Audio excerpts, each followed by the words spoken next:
golf fans? Welcome to another episode of Podcast in Regulation. I'm your host, RP.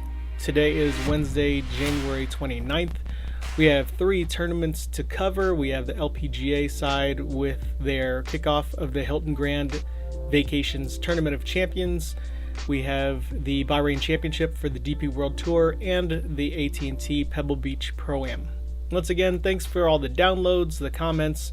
I got a few tweets, comments, and emails about welcoming me back. They weren't sure if I had quit on it, especially when I stopped with the podcast, and I also stopped with the live betting as well as tweeting out my picks, or even posting my picks of screenshots for all my weekly wagers. So thank you again. Appreciate the support. It's not a lot. We're still growing this, but it's definitely always welcome to hear people commenting whether or not I'm horrible at picking, or the thanks for some of the bets that I put in that they decided to ride along with me. So let's get started. As always, you can follow me on Instagram and Twitter, or X, at Pod in Regulation. You can check out the Facebook fan page, Podcast in Regulation, and should you feel the need to email me, which for some reason people tend to do more than all the others, you can reach me at podcastinregulation@gmail.com. We're going to start with the recap from last week. The slaughter, the massacre that was my 1-10 record, along with a void because of Will Zalatoris's DNS.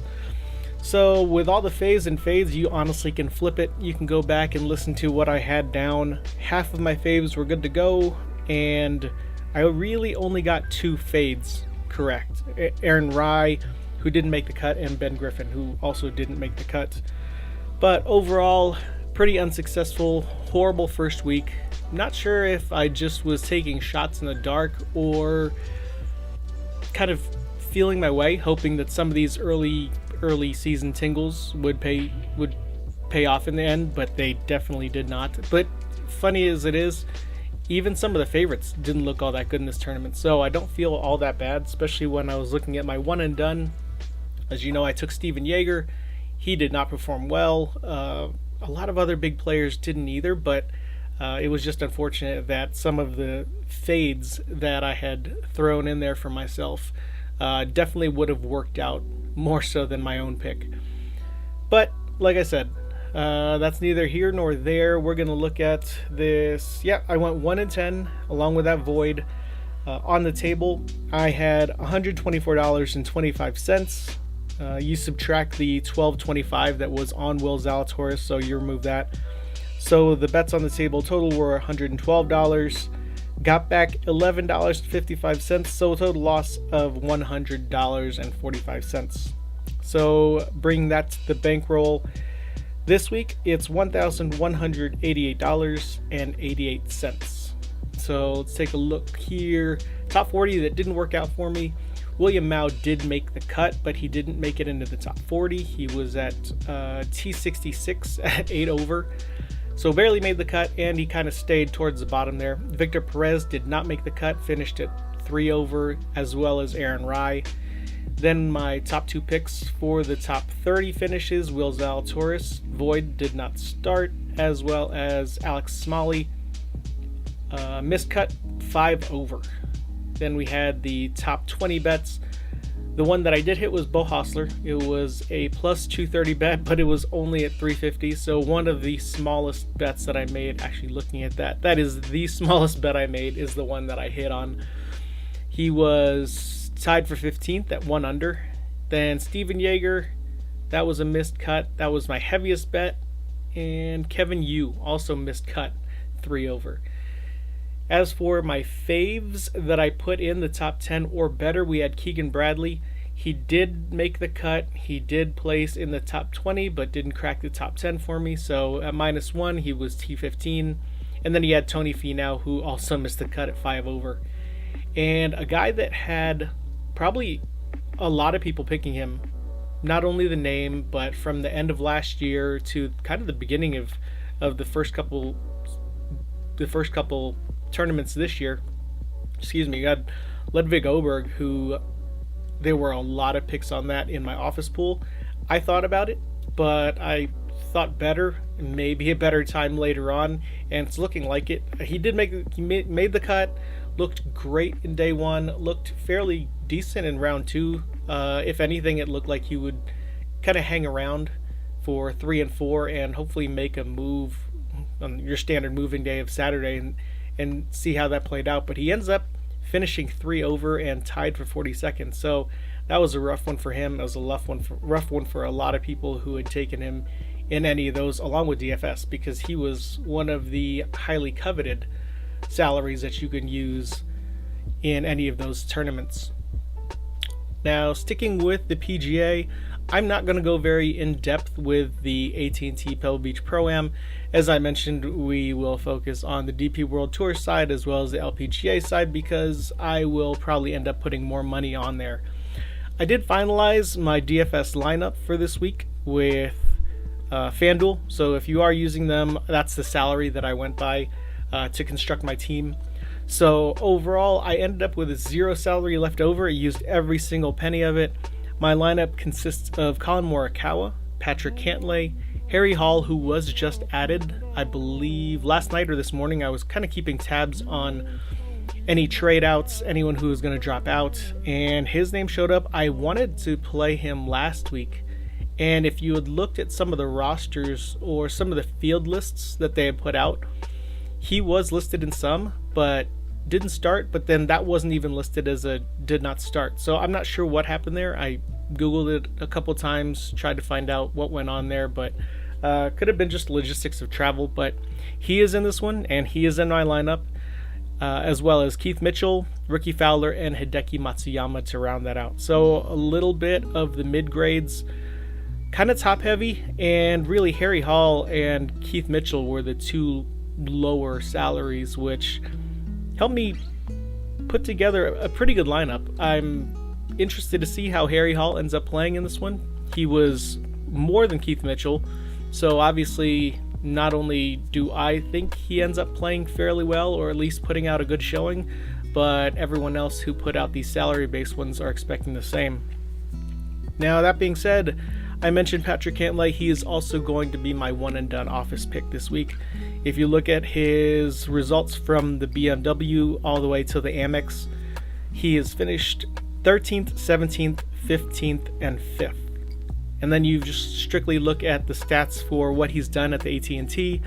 His last 4 finishes, 11, 3, 4, and 11. So I'm going to probably end up picking him with a lot of other different people in pools and DFS, but at the same time, I got to make it up somewhere. I didn't think I was getting too cute with my Steven Yeager pick from last week, but obviously that didn't work out, as well as some of the other bigger names that were taken, so we all pretty much in the same boat.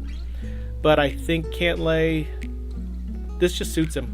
And overall, between the results of past tournaments within the last 3 or 4 months, you also look at his course history here, and it's hard to argue to not take him, especially if I am now chasing a little bit. I was hoping to get something out of Steven Yeager, not even a win, just to get the ball rolling, get some points in, but to think that he absolutely missed the cut along with some of the other larger names that stayed in the tournament last week kind of hurt. But early in the season, you never know. I don't remember how I started out last year, but I ended up winning it, so we'll just see. Try to find some consistency and hopefully make a little bit of a comeback here with Patrick Cantlay. Whether or not it's a win, I'm not going to say I don't care, but I'm at least assuming he can finish within the top 10, hopefully within the top 5, and obviously a win would be a cherry on top, and it would make it worthwhile taking him this early on. I don't know if I hadn't taken him here and now, I would be taking him in any majors, unless I were starting to run out of some of the bigger names. So there's that for the coverage for the AT&T. I'm not going to get in depth, like I said. We're just going to move on to the LPGA. We have Lydia Ko defending her championship here at the Tom Fazio designed Lake Nona Golf Course and Country Club.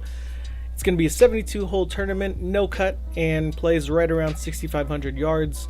I'll say the most challenging aspect of this golf course that we watched last year was There are a little bit of diverse holes. You'll run into some tree lines, you'll run into some water, but overall it also mixes in a lot of drivable par 4s, reachable par 5s, and then it kind of flips. You get some long, challenging par 3s, and then some 4s that are, I'm not going to say outrageously long, but decently long, that having the advantage of distance off the tee will help, but it doesn't have to be in your bag in this tournament. You can get away with quite a bit of spraying it, and the distance gained off the tee, or the advantage for distance gained off the tee, I'm not going to say is minimal, but it can certainly serve you a little better, and you don't have to worry about too many of the obstacles throughout the course, except for probably once you get to the green. You're looking at smaller undulating greens that are going to be playing firm and fast from everything that I've read and everything that you've seen with some of the course previews. So water and trees, yeah, they come into play, but only on certain holes. More than anything, it's the design that'll get you if you do navigate yourself into some trouble. I mentioned it last week, it can get pretty hard to gauge where these players are and their current form, but the best we can draw on, honestly, is everything that we've seen from them in the last few months. Some of them we haven't even seen in a month, so taking into account that they've had some time off, they've been able to rest, honestly, it can be good and bad, and even the bad, they're just going to be knocking a little bit of rust off. I think there are going to be some names that you see here that may be ending up at the bottom, even though it's a no-cut, but being just fine throughout the rest of the season. One of the big names that I had played around with a lot and won a lot of money with 2 years ago was Celine Boutier. She's a great example of that. She had an up and down first, I'd say 6 months, and then she really caught on in the final 3, where results just spoke for themselves. After her last missed cut, she finishes the year out at T37, T9, 212, 812, and 5. So one hell of a run to finish the year, where the first 4 or 5 months they were littered with missed cuts, top 40s, top 50s, and then she'd show up with a top 17 or 18. I think a lot of people would gladly take those results, but for her and what she was coming into last year with the momentum from the 2023 season, I think it was probably a little disappointing, and maybe there was some expectation that she was feeling. Maybe there was even some pressure. She won a lot in 2023, and last year it just didn't look like she'd gotten off to the start that she had hoped for. But she definitely found it at the end of this year, which is why she does make the column of faves. So because of the limited field, I'm only doing 3 on each side. For faves, it's going to be Celine Boutier, it's going to be Heiren Ryu, and then Ayaka Furue, who, if you know this podcast, that is a name that I mention every single week because she's so consistent and she's just so good and fun to watch. With the fades, I am going with Ryo Takeda. She is a rookie and she has already made a mark. She's in this tournament obviously because she's won. She won last year, I believe it was the Asia Tour tournament, but she looks really good. Solid game, really good iron player. I am just questioning her first one of the year.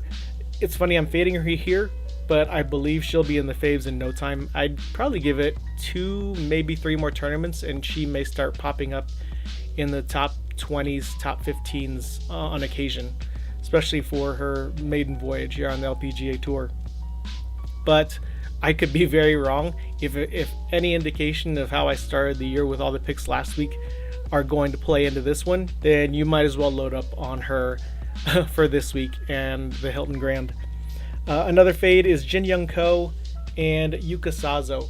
Love Yuka Sazo, but somewhere in the middle of last year, it looked like there were just some hiccups. I'm not sure what was going on. It didn't look like a swing. If anything, it looked more like accuracy. So I don't know if the accuracy had anything to do with injuries or tweaking of the mechanics, but it wasn't good.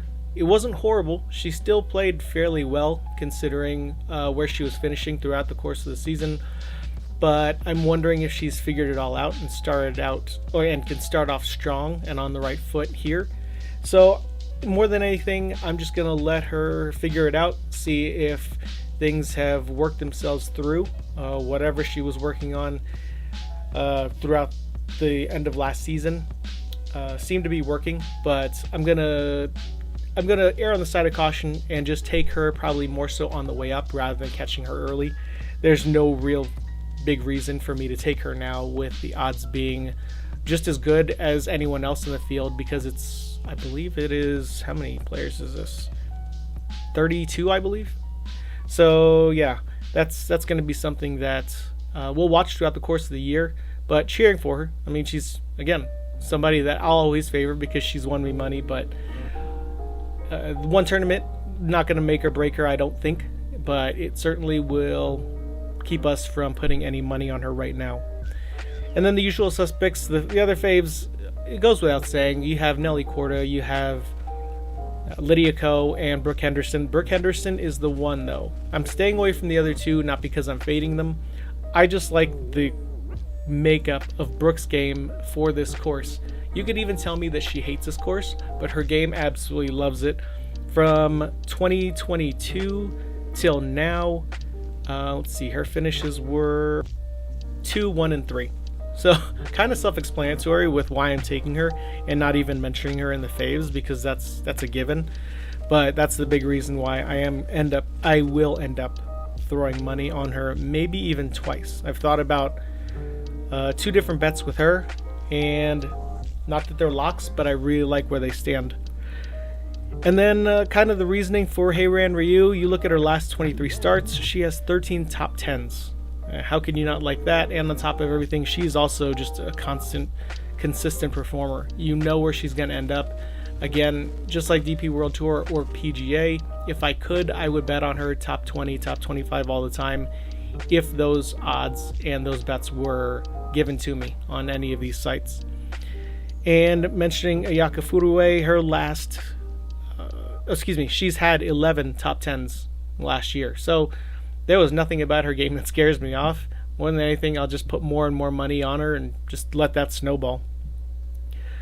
I finally kind of settled on a lot of my picks for the LPGA. Let me just tick this off one more. I think we're going with about 5 or 6 different wagers here.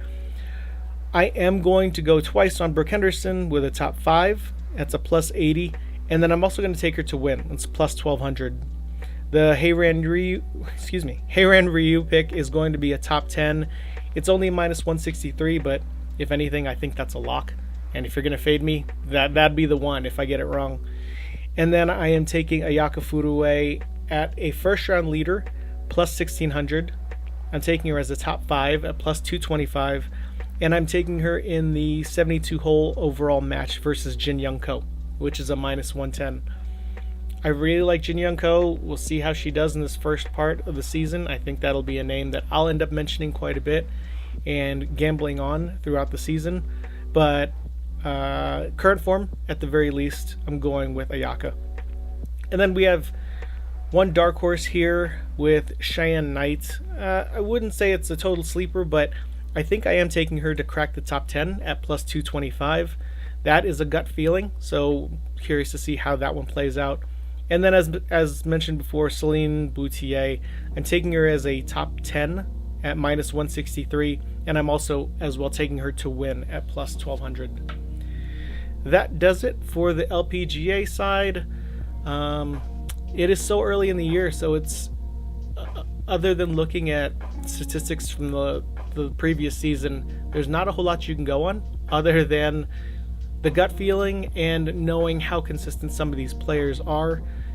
Again, for this one, driving distance can be a premium as long as you're accurate, but overall, anyone out there has a chance right now, regardless of whether you're a short hitter or long. The greens, for the most part, are going to be receptive, but they are small, and that's probably the bigger one that I'm looking at. People with fantastic approaches and who can get around the green. I'm not even looking at distance unless you truly are accurate. I think, if anything, one of the I'd say disappointing aspects of this was I was planning on backing Ruining Yin, but she, as well as Monet Anami, Grace Kim, Gino Tidical and Lilia Vu have decided not to play in this. So those were, Ruining Yin was definitely one of them. Ginu, I probably would have taken in some sort of fashion in a 2-ball or at least first round leader type of deal. But they're not in it, so don't have to worry about it. And then as for someone like Minji Lee and Hannah Green, this is their first time actually making an appearance here. I didn't know which way to go with them, so I wasn't going to put them in any column. I just kind of want to see how they end up playing first of the year, and we'll kind of keep tabs on that, along with some of the rookies for the rest of the year. They'll be on my watch list, if anything. See if they get off to not even a hot start, just a really good start for the 2025 season. But yeah, that's it for the LPGA. Let's move on to the Bahrain Championship. All right, for the Royal Golf Club, we are looking at a Colin Montgomery design. It's playing about 7,300 yards, and honestly, these fairways, from what I remember, pretty big, pretty generous. Approach game is always going to come into play, is always going to be a key stat, but then this one, as I've looked at and checked up on, from what I scouted last year, you could drive it anywhere. Driving distance is going to be the premium. Not a whole lot of penalizing areas to the left or right. They're pretty generous, pretty large, and there's a lot of run out. So you can kind of pray and spray and feel like you are giving yourself a chance to cut off some of the distance and give yourself a really good look at the flag coming in. If anything, I've looked at it, and the first 2 days, possibly 2.5 days, we're going to be looking at some wind, so I'm not sure how much that's going to play a part in it. I know during course design that's what the hope was. Paul Casey took this down in 2011 at 20 under, but the average is right around 13 to 14 under to win this tournament. So early prediction now for me, I think you're looking at 14 under for this tournament. That's who's going to be hoisting up that trophy in the winner's circle.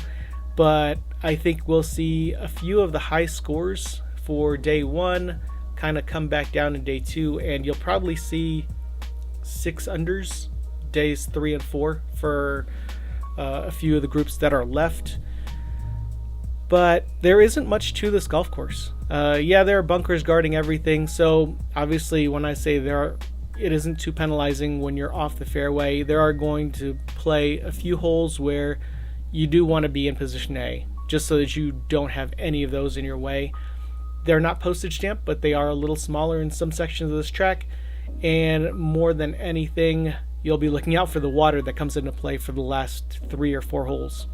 So that being said, I think with what I've put together let's go back. I'm not going to do faves and fades for this. I'm going faves and sleepers. The overall field kind of weakened, but it is full. I just wasn't going to go through every single player trying to figure out trends and course history, because it's just early in the season. You can't fully trust it, so I'm going between probably thirds. Gut feeling, the way they ended last year, and some of the course history playing in desert golf. So that'll be a big one. So we'll start with fades. We'll start with faves. David Puig, we've seen him. He's part of Live Golf, but he has played 2 tournaments already on the DP World Tour side. Heavily favored to end up in the top 5, but I'm going to kind of knock that down. Take the minus 170 just for him to place in the top 30. And then I'm looking at Alejandro Del Rey. He just won, but with this weekend field again, I am going to make it simple. It's odd that he's a plus 125 to land in the top 30, but maybe they know something I don't. I mean, I feel like books always do, but I will gladly take those odds. One that I wasn't sure about, but I ended up throwing him in. He burned me a couple times last year. It's Keita Nakajima. I'm going to take him in the top 30 at minus 115. And then I'm taking Laurie Cantor with a top 10 plus 210. And last but not least, this is probably my highest finish other than Cantor. It's Thorbjorn Olesen. I'm taking him as a top 5 finish at plus 425. Now for the sleepers, you could argue any of these names based on age, based on experience, based on how young they are. But I am taking Elvis Smiley. We've seen him in the Aussie tournament. I'm taking him top 30. I'm surprised I'm getting plus 200. But again, what do I know? Maybe I'm just seeing those odds as sweet, and maybe people aren't thinking him as much of a threat as I think he could be overall. Who knows if he goes 2 in a row, but I top 30 in my head at least should be pretty easy. Then I'm taking someone who is an old favorite of mine, Casey Jarvis, going top 40 with him. He's a plus 150. And looking at all of my sleepers, they're pluses, even wherever I put them, as low as top 40s. Then we have Scott Jamieson, top 20, plus 300. We have Joe Dean, who I took several times last year and he performed pretty well. He was, talk about a dark horse.